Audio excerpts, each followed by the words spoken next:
The concept of good governance became more prominent with the new government, which came into power in January 2015, because bad governance had been singled out as the main cause for a number of economic issues in the past. In the recently concluded development policy lending mission, World Bank and JICA has agreed to help Sri Lanka in a number of public finance management reforms. Public Finance Management Bill is the most significant among these reforms. USAID support the introduction of public-private mechanism is also coming at the right time. Public Finance Department under the Minister of Finance is working on the reform initiatives at this moment. The USAID has been a partner of Sri Lanka economic development for many years. USAID has offered this assistance for many projects across all sectors in the economy. As a helping hand for Sri Lankan government's efforts to build good governance in Sri Lanka, I understand that USAID short-term assistance to improve public finance has appointed consultant with a wide range of experience in public-private projects and to work with the officials of the Ministry of Finance.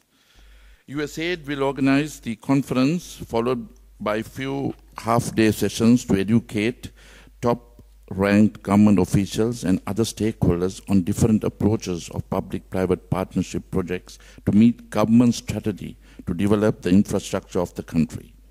Due to budget constraints we are facing and shrinking public debt capacity, PPP has emerged as an alternative solution and urgent need to accelerate economic development of the country through private sector investments on infrastructure and exhaustion of the privatization process. The future budgets will emphasize most of the proposals to be implemented through public-private partnership. Due to lack of policy frameworks, strategies, and awareness of potentials of PPP, Sri Lanka couldn't attract investors from the public-private partnership in the past few decades, and ended up with accepting unsolicited proposals by giving treasury guarantees for loans, repayments of many economically and technically non-feasible projects. This led to the country to bear an exorbitant expenditure on the cost of these projects, which were not offered on competitive basis. Correct approach on variety of public-private modules will bring enormous benefits of investments and benefit to the country without having the burden of paying back. The new PPP mechanism to be introduced will no doubt help the government to attract the foreign investors, especially in the economic infrastructure development sector, easing the government budget constraints.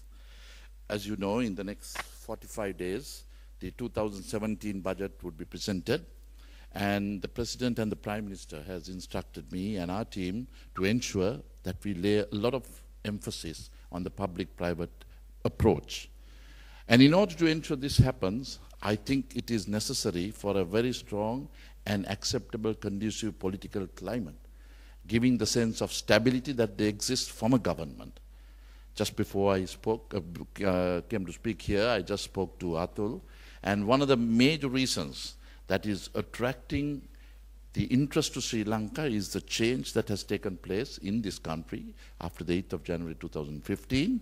But it also needs a more robust approach in order to give the sense of coherency, consistency that is required.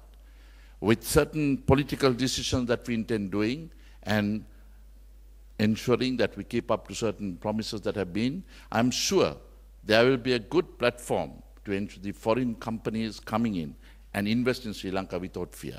Atul, I would look forward to seeing these American companies that are still a wait-and-see policy that is being adopted.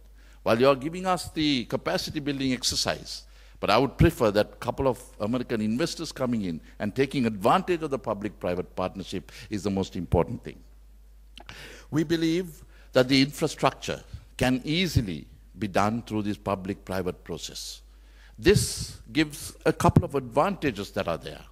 One, it is quicker. The tender process that is there in Sri Lanka is archaic, corrupt, inefficient, and not in the true spirit that it has got to have its sense of transparency. It was not only, it was just about 3 days ago that Secretary Treasury, Mr. Dayal Yenage, and our staff, we got down with Minister Rajya Senaratne in order to ensure that we quicken the procurement process. At the moment, even if it's a 1 million contract tender that goes out, it takes almost 4 to 5 months. This is absurd. In today's technological world, when you have everything on the web, etc., we are deciding to change this concept to a much quicker responsive basis.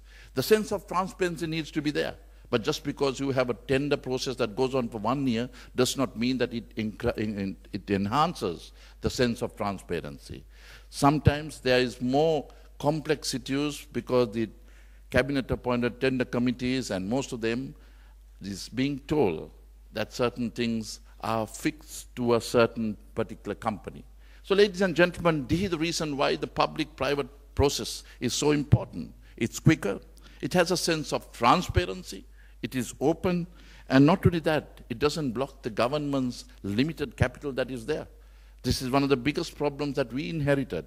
When we got the government in 2015, we were also presented with almost 9,900 trillion of public debt. Most of them on non-economical investments. I would just cite one example in the lack of time so that you'll be able to understand the complexity that we as a new government is facing for payments of this public debt. Look at Sri Lankan Airlines. In 2009, April 1st, the total reserves were 9,800 million rupees. Then it was taken over by the government.